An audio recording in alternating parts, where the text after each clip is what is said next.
It's connected. And starting. Okay. They might not know. So it's probably go around. Yeah. There you go. But it's That's not. a good deal. Oh, okay, guys. Is this the same? Is this the same one? Do I need a new embed code? I believe you might. I'm thinking Good morning. You will. Okay. Live video. College of Law at Loyola University in Malone. It's a privilege for us to have you here. Ms. Morgan, thank you for agreeing to do this. The parties, thank you for consenting to have it here.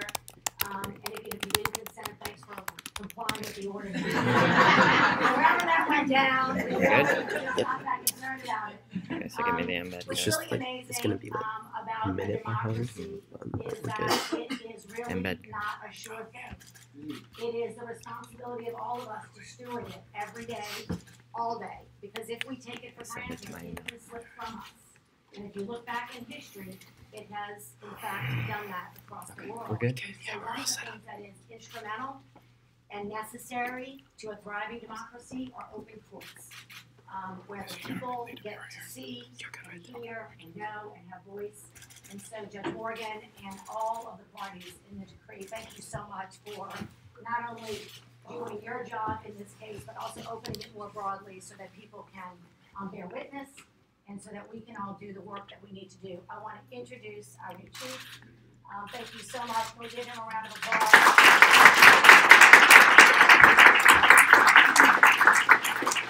President of the University, Connie Sedlow, is also with us.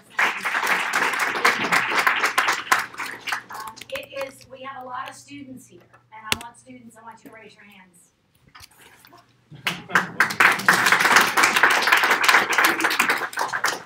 They are, in fact, the future generations of lawyers who will shepherd this democracy into the next century, into the next generation.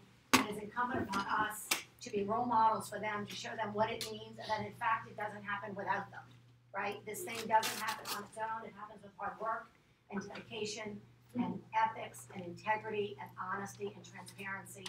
And that's how this business works. So thank you all very much for being here. It's my deepest honor to have you. Before I turn it over to the official proceedings, I want to just have a few ground rules. As in court, you're not stuck here. You can actually get up and leave if you need to. We understand that. But if you get up and leave, we want you to get up and leave through this door. Sorry to our folks in the media that they might be blocking you because the presentations will happen over here. So this door is locked. And unfortunately, there's no back exit. So you do have to come out this way. So thank you all so much for being here. We're honored to have you. Judge Morgan, thank you. Monitor team, thank you. Parties, thank you so much for being part of what I know is going to be an enlightening morning for all of us. Judge Morgan.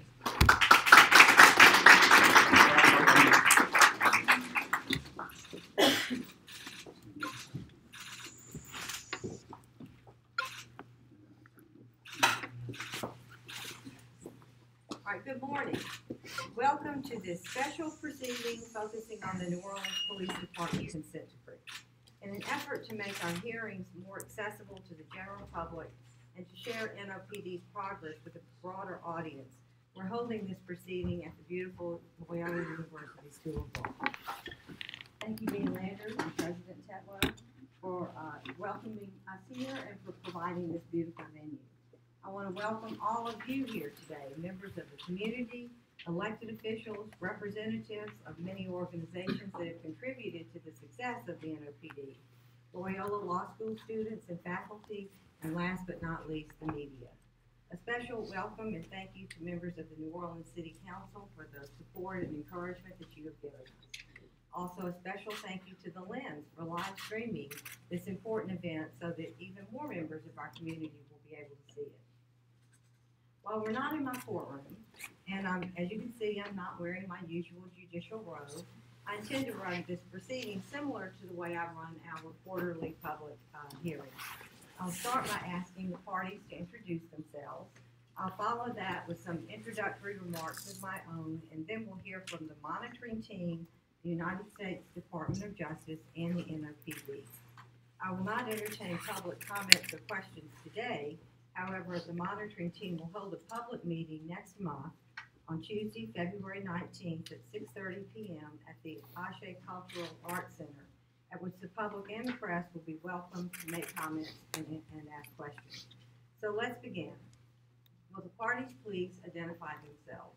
First, the city and the New Orleans Police Department. Good morning, Your Honor. Sunny LaBeouf, City Attorney, on behalf of the City of New Orleans. Good morning, Your Honor. Chief Sean Ferguson on behalf of New Orleans Police Department. Good morning, Your Honor. Deputy Superintendent Danny Murphy over the Compliance Bureau for NOPD. And now the monitoring team. Good morning, Your Honor. Jonathan Aroney, the lead monitor. Good morning, Your Honor. David Douglas, Deputy Monitor. And you? Oh, very good. Bob McGillis, monitor.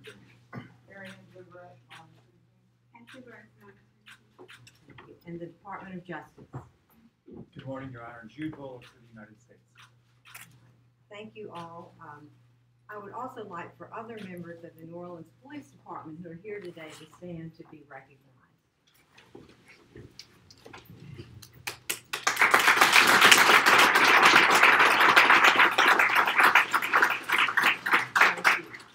As most of you know, prior to 2011, the New Orleans Police Department was a broken department. According to the Department of Justice, basic elements of effective policing, clear policies, training, accountability, and confidence of the citizenry had been absent for years.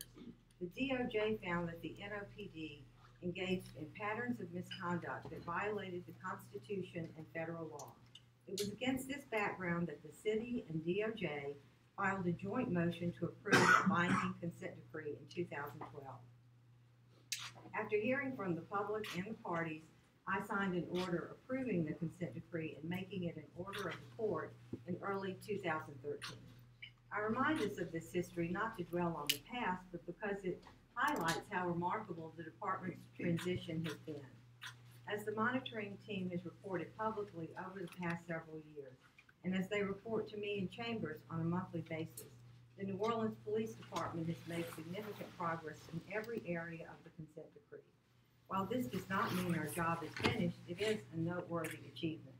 Accordingly, I've asked the monitoring team in the Department of Justice to provide us today with a detailed accounting of the specific areas in which they believe the department has achieved full and effective compliance with the consent decree, and to identify those areas where more work is necessary to achieve that goal.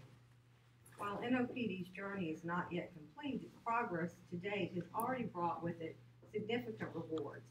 I'd like to share with you a slide that I put together so that I can talk about the dividends of the NOPD's transformation, because it extends well beyond those outlined in the four corners of the consent decree. NOPD's efforts have brought about significant collateral benefits as well, and I want to share a few of my thoughts with you about that. The first one is community trust. I believe that the entry of the consent decree order and the work the department has done has increased community satisfaction with the police department. The monitoring team conducts a comprehensive door-to-door survey of the residents of New Orleans every 2 years. The team's 2016 survey showed a significant improvement in satisfaction with the performance of the police department.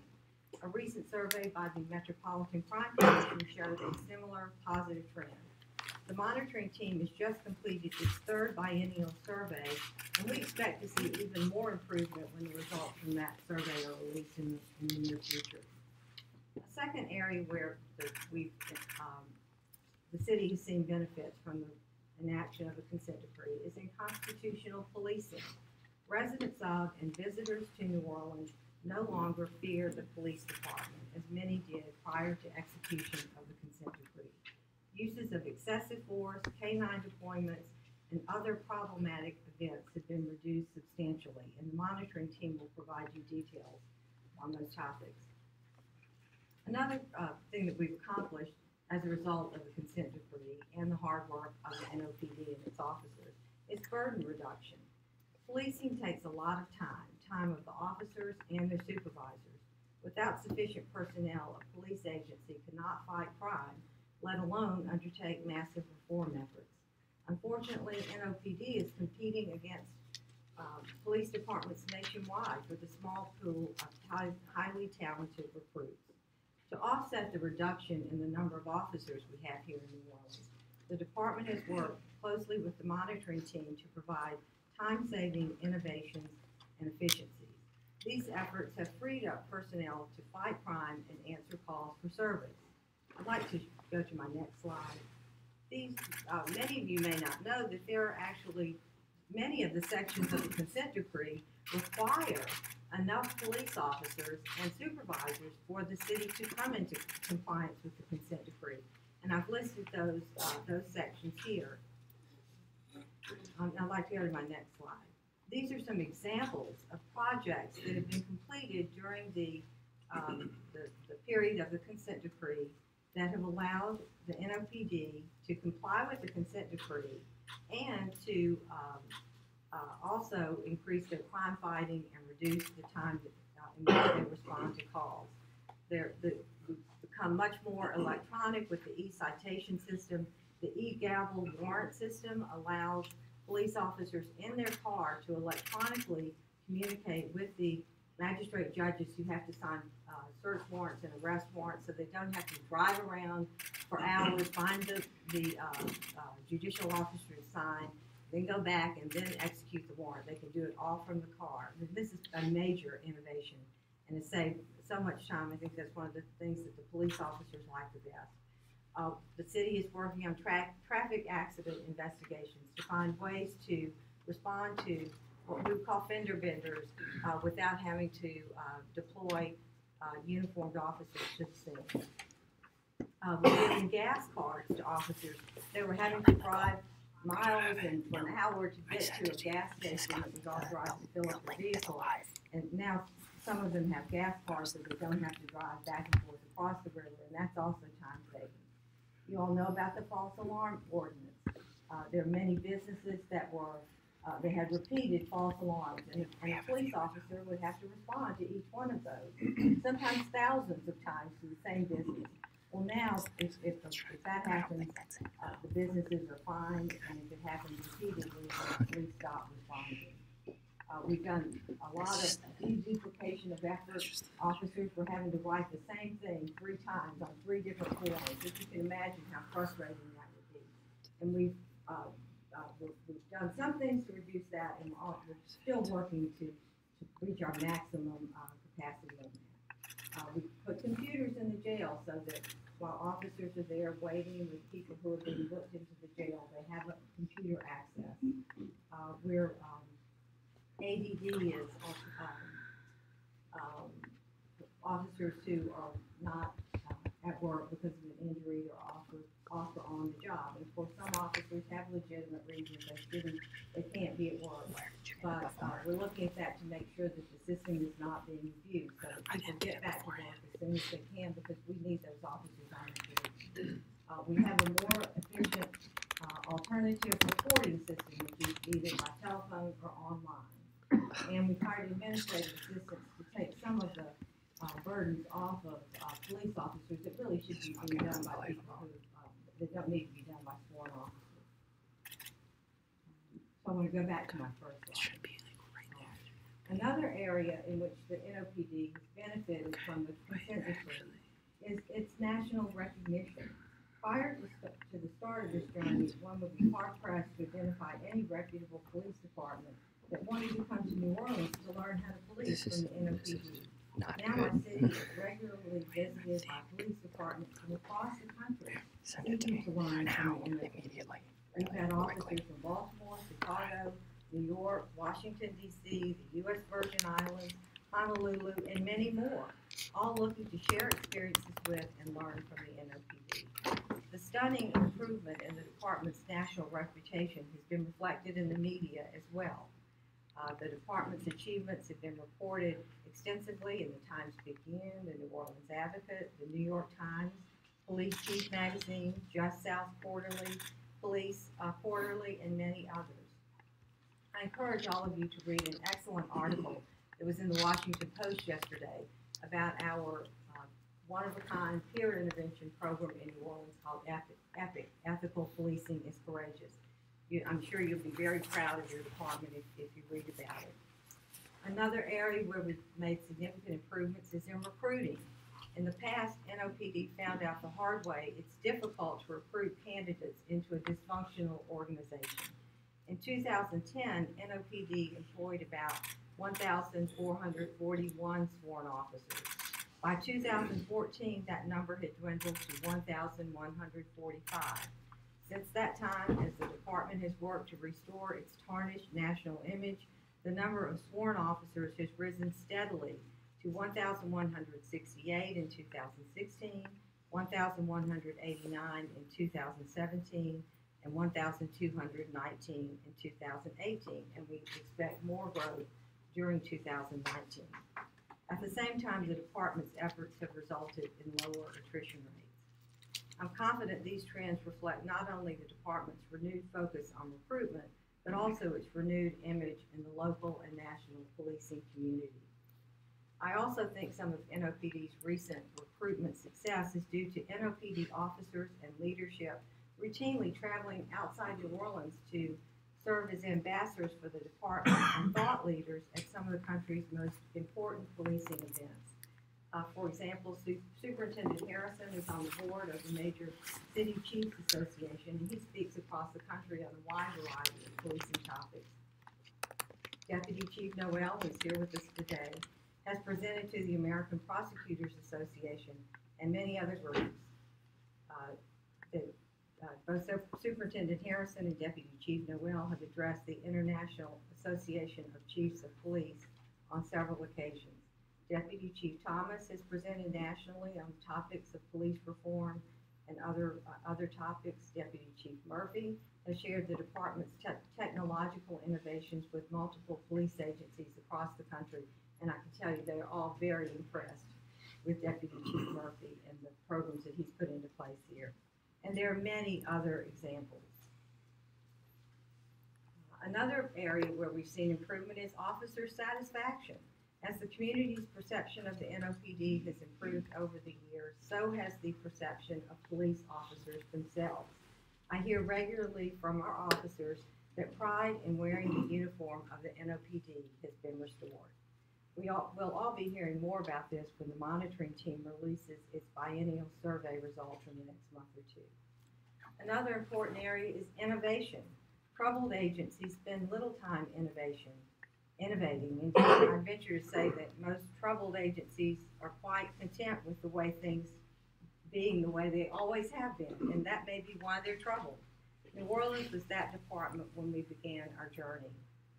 But now NOPD is a leader in innovation. NOPD is the first department in the country to partner with the Innocence Project to teach investigative techniques to homicide detectives. NOPD has established an extremely effective use of force review board.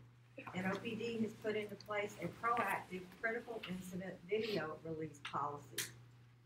NOPD has developed an effective data management program called MAX and created what probably is the most open data sharing environment in the country. And these are all innovative programs developed and implemented by the NOPD. This is an incomplete list of all the ways I think that New Orleans has been improved by the consent decree, but I hope it makes my point. Constitutional policing brings with it a host of benefits beyond the most obvious benefit of all, protecting the constitutional rights of those the police department is sworn to protect. Another reason I began my remarks with a short discussion of the pre-2013 history of the NOPD, in addition to providing a stark contrast to the current state of affairs, is to remind us all where the NOPD could return if the current journey does not continue. While I hold NOPD's current leadership team and our city's leadership team in very high regard, and their actions over the past 3 years have earned them my deep respect, as we all know, police leaders and city leaders come and go. We obviously can't count on these particular forward-thinking individuals always being at the helm. Consequently, the parties, the monitoring team, and I have focused intently on ensuring the progress that has been made today endures. Until we know the reforms will be sustained, our work is incomplete. On that topic, I'm often asked when the department will have fully implemented the consent decree and federal judicial involvement will end. Well, paragraph 491 of the consent decree provides that the city and the United States may petition the court once the city has been in full and effective compliance with the consent decree for 2 years. For convenience, I'll refer to this 2-year period as the sustainment period. To move into this sustainment period and thus begin the 2-year clock, the NOPD must demonstrate full and effective compliance with every section of the consent decree. The monitoring team measures full and effective compliance on a section-by-section basis. While compliance with one consent decree section or another brings with it significant benefits to the city, for example, in terms of reduced need for external monitoring, the 2-year sustainment clock begins to click only when the department is in full and effective compliance with the entire consent decree. As we will hear today, the NOPD has made substantial progress towards that goal. Paragraph 456 of the consent decree directs the monitoring team to conduct a comprehensive assessment of the consent decree. Paragraph 456 directs that this assessment address areas of greatest achievement and the requirements that appear to have contributed to this success, as well as areas of greatest concern, including strategies for accelerating full and effective compliance. In accordance with paragraph 456, I ask the monitoring team to share with us today its specific findings in each of the sections of the consent decree in or nearing full and effective compliance, and also to comment on those areas needing additional work. While, as I said, many of these findings have been shared with the public through our frequent public reports and my quarterly status conferences, we've not yet had the chance to discuss them all together in assessing the department's progress toward achieving full and effective compliance as a whole. So at this time, I'd like to ask the Jonathan Aroney, our lead monitor, and deputy lead monitor, David Douglas, to come forward and make a presentation. And they will be followed by presentations by representatives of the New Orleans Police Department and the United States Department of Justice. Thank you, Your Honor.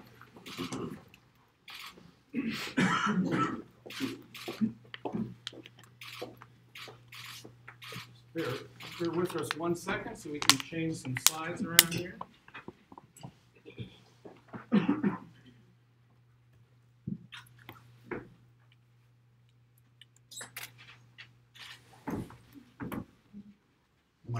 My wife yells at me that I look very old when I wear my glasses this way, but it's the only way I can see what's in front of me and see you all. So if anyone sees my wife, just tell her I didn't do this.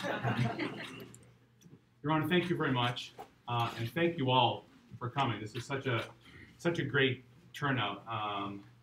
Thank you to Loyola for having us here. This is part of our effort to make what we do and what we do more accessible to more people. Thank you for the media for covering this, for live streaming this, and the city officials who came as well. Thank you so much. So I'm Jonathan. I'm the lead of the monitoring team. This is David. David's a deputy monitor. In truth, we are co-leaders of the monitoring team. We have been in this from the beginning. We will be in this till the end. And we are here to walk you through a summary of our findings. This session is different from most of our sessions because usually in court we're doing one of two things. We are either giving a deep dive focus into one specific area, like we've reported on recruitment, or we've reported on uses of force, or we've reported on the successes of the sexual assault and domestic violence team. Or in court we give a very, very general overview. But we're in a position now where we can be much more specific and detailed in the various areas of NOPD compliance. So that's what we're going to do today. And as the judge said, remember, this is not an opportunity for a back and forth discussion. This is just an opportunity for us to present. However, in February, we will be having another one of our community meetings at the Ashgate Cultural Center, and that's an opportunity for the public to talk and ask questions and get answers. And we've done that many times before, and we'll be doing that again. Actually, I think it's the 19th, right? February 19th. Okay. Now, if I remember what I did with my little clicker here. So let's just start with a brief kind of understanding of the terminology we use here. So this is the key definition that we use: full and effective compliance. That's the definition from the consent decree. That's the standard against which we measure NOPD's accomplishments. And remember, this is so important because once you're in full and effective compliance with all the sections of the consent decree, that's when the city enters the sustainment period. As the consent decree says, it's the city's burden to prove to the monitoring team and to the court that the city is, in fact, in full and effective compliance. So you'll hear this term many times today as we go through the findings. With that as background, this is the path to compliance. I can't say it's an easy path. It is a straightforward path. The police department implements the reforms required by the consent decree. The monitoring team conducts audits and evaluations and reviews and meets with people and meets with officers, and ultimately conducts section-by-section assessments in partnership with the Department of Justice. And we identify the areas that are in full and effective compliance. Once the court finds, now remember, the monitoring team recommends, the court actually finds. Once the court finds that the department's in full and effective compliance with all the areas, the department enters into the sustainment period that Her Honor talked about. And then NOPD has the obligation to maintain that full and effective compliance for that two-year period. So that's the path that we're on. Judge Morgan mentioned a little bit about why we're here today, and her request that we look at this paragraph 456 comprehensive assessment. What's important about this is, for the longest time, we were unable to provide an assessment. When we started this, as DOJ found, every element of the police department was broken. The DOJ findings letter walks through step by step kind of the state of affairs that we found ourselves when we started this. So at the beginning, and even the first couple of years, it made no sense to spend time and resources on a reassessment, only to reaffirm the fact that, yes, it was still broken. In fact, when we started, the department wasn't even keeping data in a way that we could conduct an assessment. So we're very pleased to say that we are now in a position where the institutions are in so much better shape. The data are so much more credible.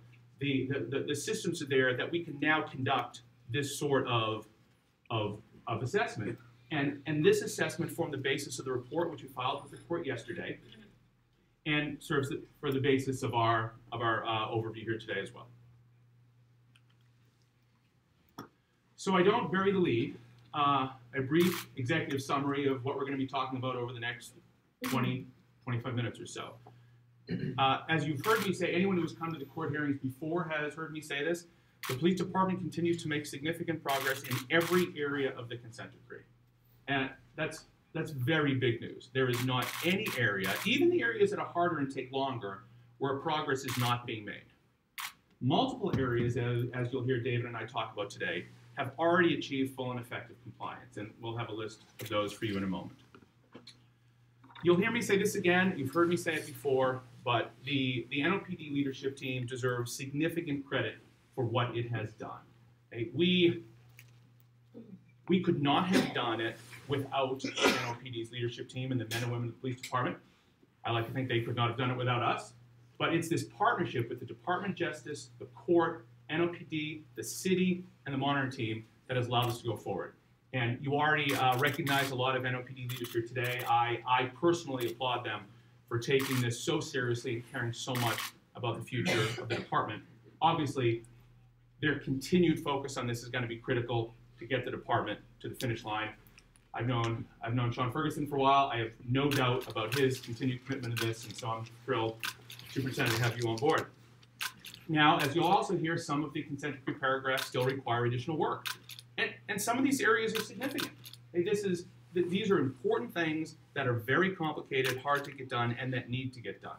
But David and I and our whole team have no doubt that this progress will continue, and it is clear that progress has been made even in these areas, and we'll get to that in a minute. So here's what we're going to be doing today. I won't linger on this. Rather, in fact, I will just get to what it is we're doing. Very briefly, most of you know this, but just for a little level setting, remember the breadth and scope of the consent decree. This at least then was the most comprehensive, far-reaching consent decree in the country. If not now, it's at least in the top two, I would say. All these areas are covered by the consent decree. All these areas had elements of dysfunction in the department prior to the consent decree. And so our team in NOPD has been working to solve every one of these problems at the same time. Now what that means is sometimes one problem has to wait for the solution of another problem first, because some of these build upon other things. But this is the scope of the project that we all started. Now it's also useful to have a little sense of the history of what we've been doing here. So this is an abbreviated timeline, and the reason I think this is important is because the city got off to a slow start. Right? At the beginning of the consent decree, the city and the department were not as committed as they are now. And if you look at this timeline, you'll see that really when the current leadership team got in place and the infrastructure started to get in place, that's when the city's performance really started to move forward with great speed. So even though DOJ conducted its investigation, I think in 2011, and the court approved the consent decree in 2013, progress didn't really start to move forward until 2014, 2015. And that's important background to keep in mind. So I have 3 slides here that I suspect is probably what you're all waiting to hear, because it summarizes the various areas that the department is in full and effective compliance. This is just a brief slide that explains how we define the various states of progress. From no meaningful progress, which is in red for a reason, that's obviously really, really bad news, to full and effective compliance, which is where we want everything to be, because once we're all there, starts the sustainment period. When we started, we can have that slide. When we started, everything was in the red. It shouldn't surprise anybody that it's in the red because it was in the Department of Justice's investigation. So this is what the picture looked like when we started this, this project. And this is what the picture looks like now. Now, I'm not going to spend too much time on this slide because David and I are going to walk through the various elements, but I just do want to explain some highlights of this chart. And I think most of them are obvious. First of all, there is nothing in the red. Okay? There is no area of the consent decree that NOPD has not made meaningful progress. Importantly, there is nothing in the yellow. In other words, they are making what we would expect a city serious about compliance to make that sort of progress in all the areas of the consent decree. The blue, the green, and the green, I think of as that's all the good news. Like those are the good news buckets, and obviously the green and the green are the especially good news bucket. But as you'll hear when we talk today, I can't stress this enough. Being in the blue, as we say, the significant progress bucket is not a negative finding. Okay? That is a positive finding. There is very real progress being made. Those are very complicated areas. They have taken some cities years and years to figure out. And so even in those areas, as we'll talk about, the city continues to make the progress that we would hope and expect of a city. So we're gonna walk through the light greens and the dark greens, and we're also gonna highlight some of the areas where things are still in blue. Okay, so with that, I'm gonna ask David to come up, and I hope it doesn't hurt your views, but we're probably gonna share the podium here, because we're gonna go a little bit back and forth. Does that make sense? Makes sense to me. Okay. Good morning, everyone. I'd like to start with use of force. I think that's sort of one of the driving concerns underlying this, and perhaps in many ways, sort of the most public, the area in which the public's most concerned and in touch. I won't read the paragraph, but generally the purpose of the consent decree is to ensure that the New Orleans Police Department engages in constitutional policing and uses force in ways that is both constitutional and appropriately restrained and yet effective. So in working with the department over these last several years, the way we go about it, we've been embedded, our team has been embedded with the department. We review every serious use of force. We routinely take samples of the less serious uses of force. Standards and levels of force, levels of seriousness are set forth in the consent decree, and we track those closely. In terms of the reforms that need to be made, the first thing is structural, and you'll see here under the reform highlights box, the first thing you have to do is you have to have the right policies. You have to have policies that give clear guidance and let officers know what's expected from them, how they're supposed to approach their job, and how they'll be held accountable. And we spent a long time working closely with the department to revise its policies to ensure that they accomplish just that, not just in this area, but really in all areas of the consent decree. From those clear policies with clear standards and guidance, that allows you to do the training necessary to ensure that officers know what is expected of them and to ensure that they do it when confronted with a situation. And so we are very pleased with the policies that have been created, as well as the training that is performed in accordance with those policies. I'll talk more about the use of force review board and the FIT team, but those are important mechanisms so that each use of force gets judged impartially, thoroughly, according to clear standards, and when there are violations, there's appropriate response. And so what we have found in this area, and all of this is in our report, I should say, at greater detail. But first, one of the real keys to success here, one of the benefits, has been the use of the body-worn cameras. Obviously, body-worn cameras provide invaluable insight into what happens in an encounter, but the key is they have to be turned on. And as you can expect, when the program was new, we found lots of instances of non-compliance, but now we see that in the main there's high compliance with the policy regarding use of body-worn camera, and that provides tremendous data for us. We see, I can't read the slide from here. We see that all use of force incidents that are required to be reviewed by the force investigative team are reviewed, and we find that any violations are handled appropriately by discipline or corrective action as appropriate. NOPD is committed to continuing to ensure that they have a robust use of force review board, continue to review and update policies as necessary, and to continue to coordinate with the Independent Police Monitor, which plays an important oversight role as well. I'm going to get to the data because the power of the story really is in the numbers. And here is the trend of what we've seen for officer-involved shootings from 2012 to 2018. You'll see the numbers go exactly where we want them to go, from 9 in 2012 down to 0 in 2018. But of course, the trend is consistently downward all the way. Now, obviously, we don't expect the 0. That's not the standard we expect to be maintained. It's not what we expect to be maintained. What we want to ensure, though, is that we know all the facts about each use of force, that it's within policy, and that if it isn't, it's appropriately dealt with, and that's what we will be looking to NOPD to do as we go forward. Animals, a reduction of shootings, and there are a few accidental shootings each year as well. The force investigation team investigates use of force after the fact. It's important that they do their job thoroughly, that their findings are supported by evidence, and we are finding consistently since 2015, 100% of their findings are supported by the evidence. The use of force review board. So essentially, the use of force review board is an oversight and quality control unit that also reviews serious uses of force, largely to see if lessons can be learned so that they're not repeated in the future. If they see gaps or weaknesses in the investigation, they address that.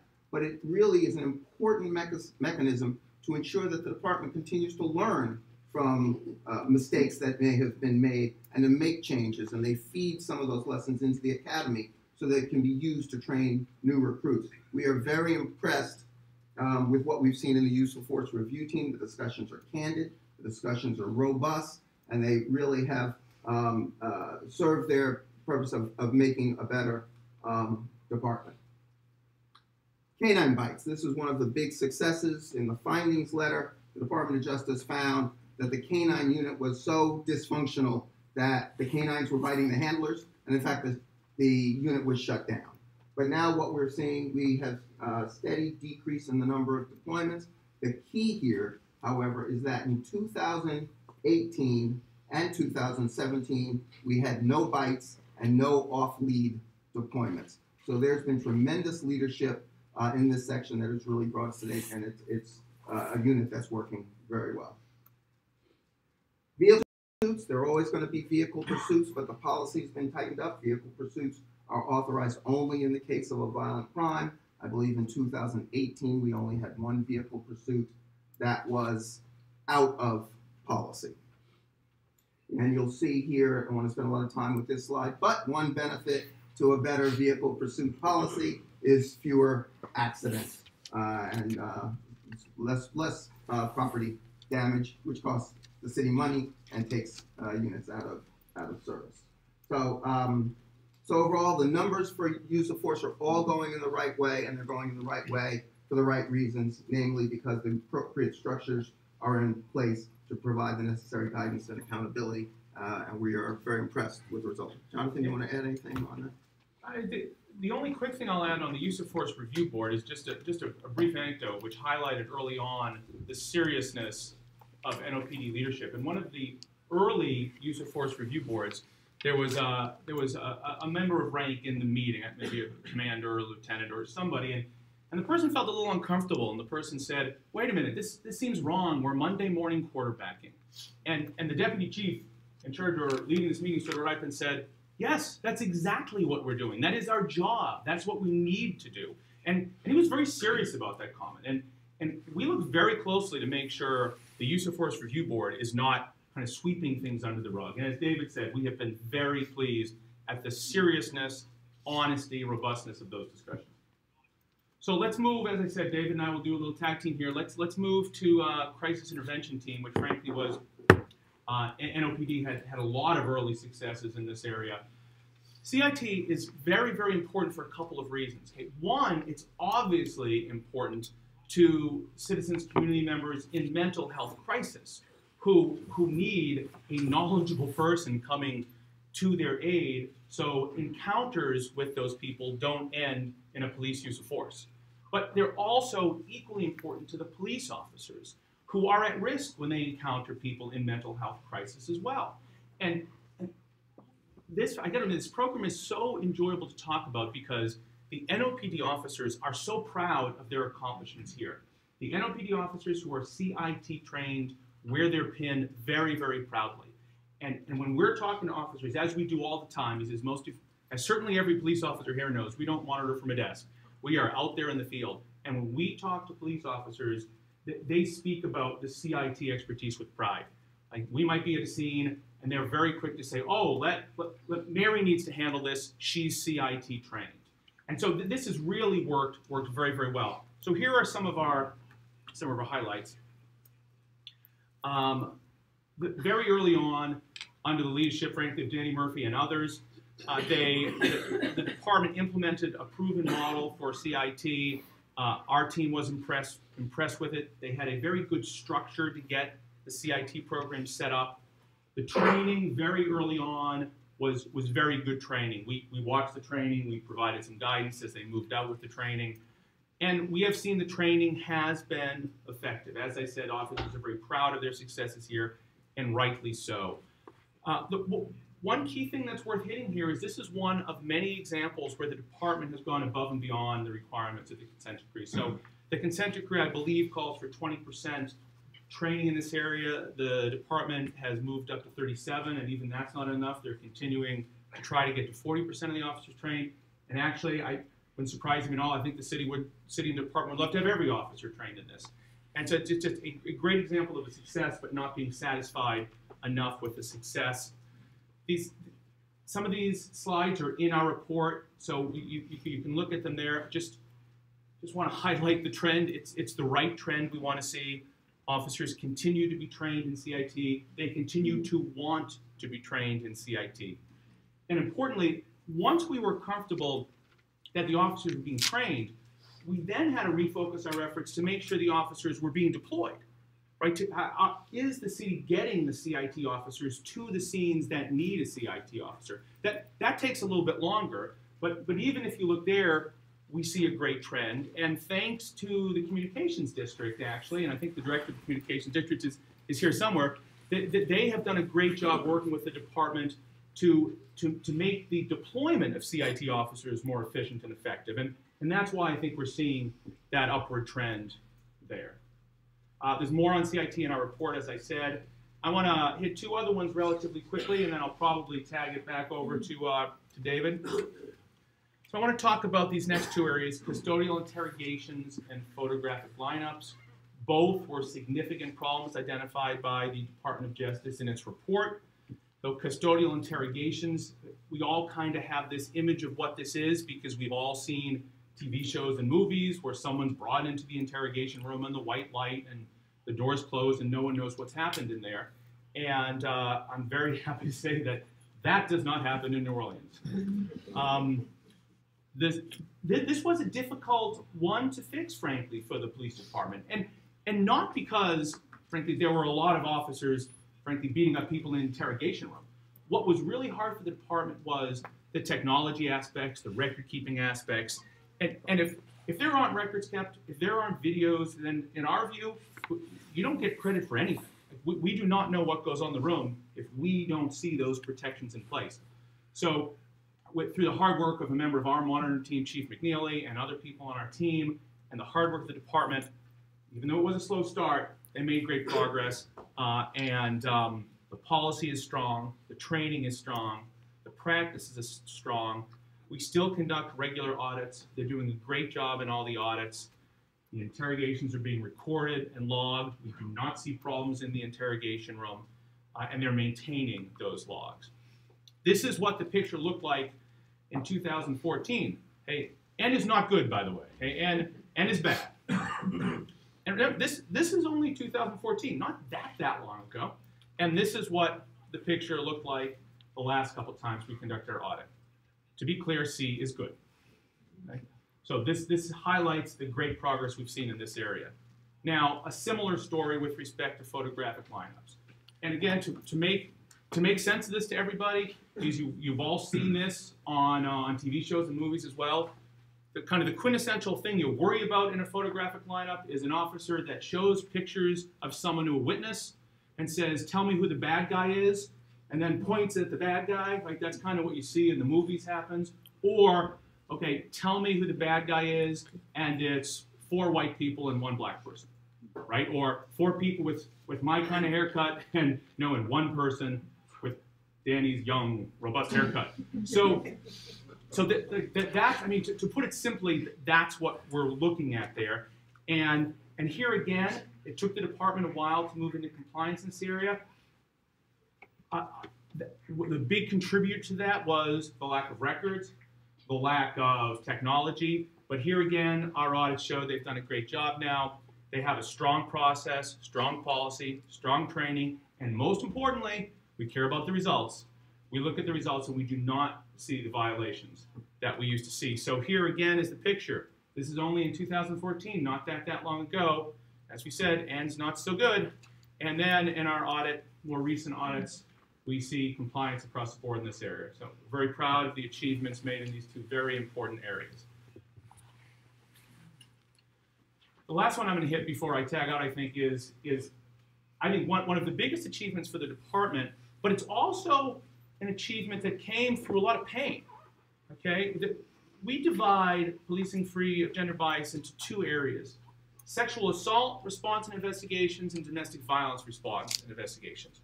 Now, we're lucky on our team that Chief Viverent, who's in the audience with us today, focuses on this area and has just provided invaluable technical assistance to the department. But frankly, we're also so lucky within the department that people like Paul Noel and Danny Murphy have spent so much time getting this area under control. And so let me start with the sexual assault side of things. This is perhaps the best example of police department community stakeholder partnerships and working with the Family Justice Center, working with Tulane and Loyola and I know I'm going to mess up all the down. I'm looking at some. Help me with the names, right? People who care so much about this. The mayor, prior mayor, had a task force about this, and all that contributed to a major change. And the news media properly called this, and the IG himself properly called this a remarkable turnaround. So DOJ found major problems. After we started, more problems were discovered. There was another investigation by the IG and our team where we found more problems. This is a good place to remind everyone of something you might have read about in the past that really built up our faith that the department was serious about compliance. Because not that long ago, a couple of years ago, we found a lingering problem in the way patrol officers responded to these calls. And what NOPD did is NOPD leadership came to see the monitoring team and the judge right away. They didn't run from the problem. They admitted the problem. They came with an action plan to fix the problem, and they implemented that action plan right away. And our team doesn't just take that as a given. We then look to see if they lived up to their word, and they did. It's a great example of, rather than running away or hiding problems, embracing it as an opportunity to fix them. And so that's exactly what we saw happen here. There's a lot more detail in our report, and a couple of, maybe it was last year, we had a much broader report on this topic, which you can read and see a lot more detail. I really just want to highlight one thing. We had a court hearing on this topic, I think it was within the last 2 years, and some of the stakeholders came up and they talked about this slide as the most graphic illustration of what this improvement has meant to real people. When we first came to New Orleans, you would think that New Orleans was the safest city in the world for women because they had no domestic violence and no sexual assaults, according to the data. Obviously, that's not true. What we now see is because the department has built up a very credible investigations unit and very credible processes and procedures, women are reporting now. They do have faith in the police. This isn't an increase in sexual assault. This is an increase in the trust of the department in reporting sexual assault. And we know that because we can look at the numbers and match them up against other cities of similar size and similar crime rates. So we know why, we know what this means. And this is a very, very pleasing slide to everybody. Now, a similar story in the domestic violence side of things. Okay, we have seen excellent supervision here. We've seen excellent community partnerships, as I mentioned before, with stakeholders. We've seen a close working relationship between the police department and the DA's office. And in fact, at the community meeting in February, if people are interested, we can talk more about that and we can get into more of the details about some of these partnerships. We have looked at the policies, the training, the procedures, all best practices, and our audits confirm that this is all working. Importantly, the problem we found last year with patrol response, Chief Viverette has now looked back at that several times, and that's now fixed as well. So we're very, very proud of the accomplishments here, and here once again, it's having a real impact on people's lives. People trust the department, they are reporting, NOPD is responding properly and changing people's lives. This is one of the areas where I think NOPD and most departments continue to struggle is with response times generally. So last year, we looked very closely at this issue about response times and DV calls. To be clear, these are not DV calls where someone is in the process of being assaulted. These are typically DV calls where they call in, the department puts it on code 1, and it took the department a long time to get to those calls. Those findings are in our prior report. Now through the department's corrective actions, we're now seeing the data go in exactly the right direction on these calls too. Chief Viverette monitors it for us, and she confirms the credibility of these data. Our team can stand behind these data.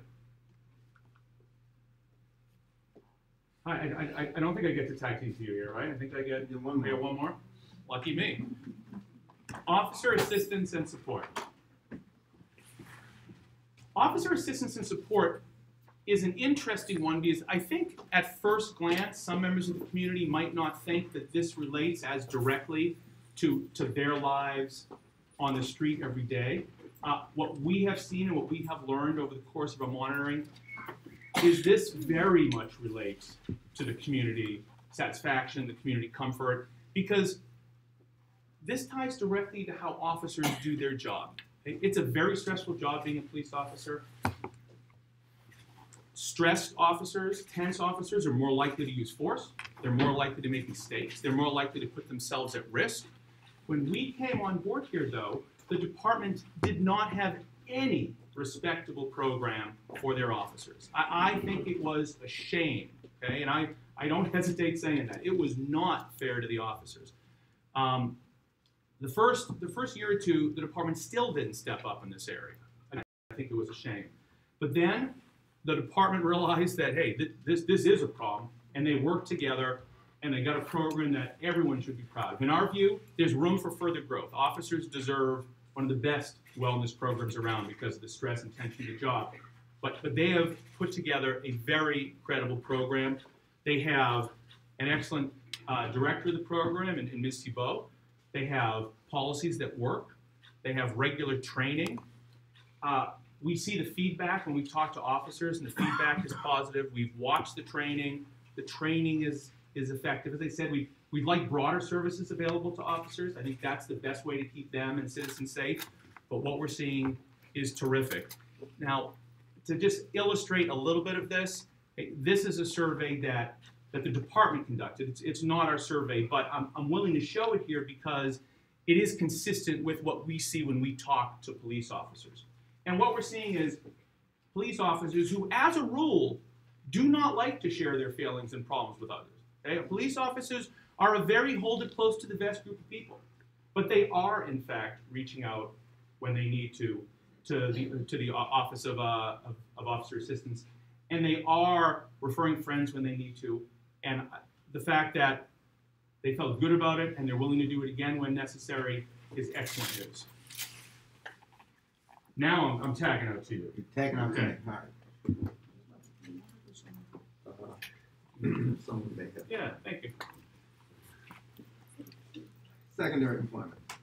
This was clearly one of the most controversial areas under the consent decree. In the first year, we found that when we would ride along with officers and we spend hours in the car and get a lot of candid feedback, the general sense, most officers acknowledge the need for reforms. They may not have been so happy with who was brought in to lead them, but generally there was a recognition of the need for reform, some small disagreements.